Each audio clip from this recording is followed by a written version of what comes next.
Our journey started in Edale. We followed the Pennine Way, ascending Kinder Scouts. Walking through Edale, we could see the hills peeking behind the houses as we progressed from a built environment to the open fields.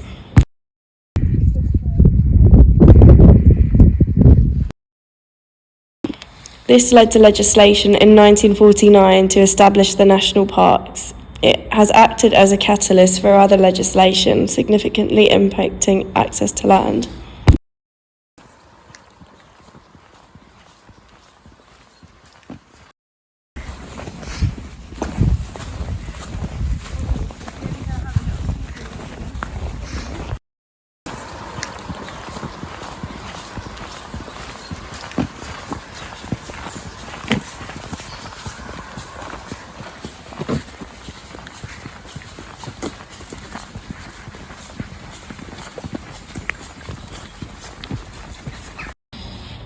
We began the walk up Kinder Scout, tracing the Pennine Way.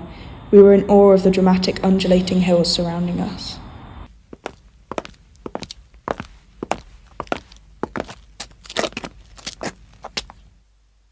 On our journey, we encountered many other people experiencing the landscape, taking part in activities such as hiking, mountain biking and birdwatching.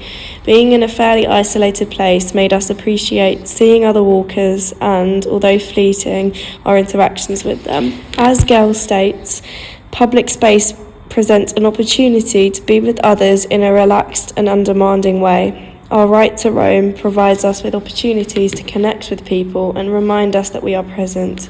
A passing conversation between a resident in a village provided information about the environment inhabited and enriched our experience of the landscape. Restricting access to land does not necessarily protect the ecology of the landscape. As Rosenzweig explains, through the process of reconciliation ecology, we can continue to use the landscape for our own benefit without having a detrimental effect on the environment.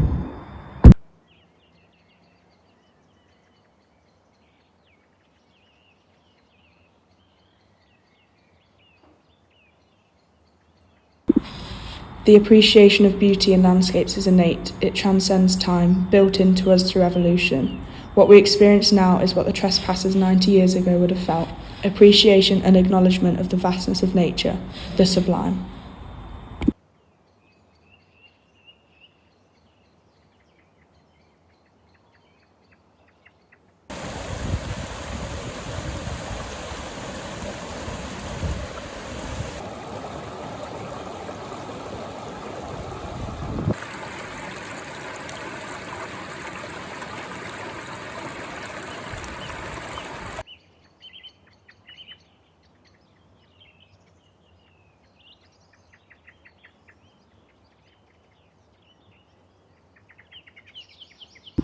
Beauty is vital in a landscape in order to inspire people to want to protect the environment. Therefore, access to nature is necessary, particularly with the impending climate and ecological crisis.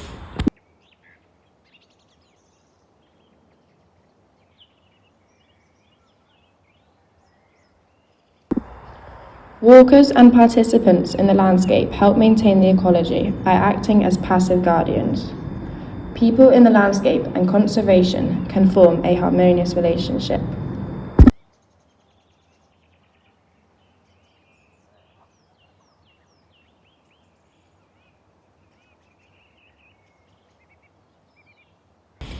We were tracing the footsteps of the 400 people who took part in a mass trespass on the 24th of April 1932. Wealthy landowners excluded the general public, preventing their right to roam.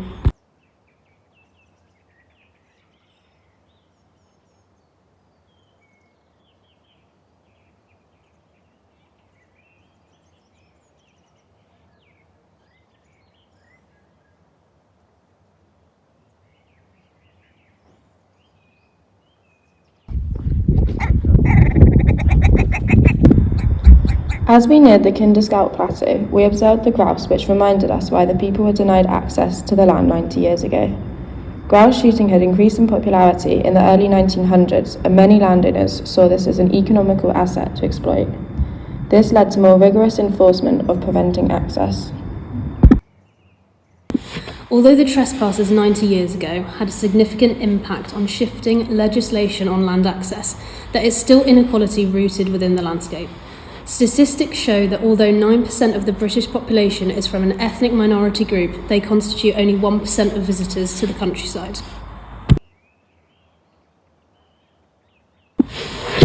We reached the Kinder Plateau, the expanse of moorland stretching to the woolpacks. We could see for miles across the valley. It was enchanting.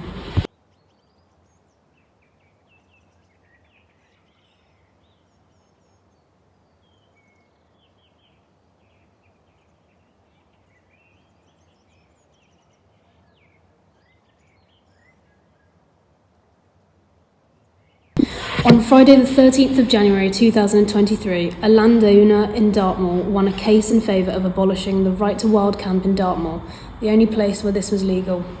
90 years later, history is repeating itself. A mass trespass on Dartmoor scheduled on the 21st of January.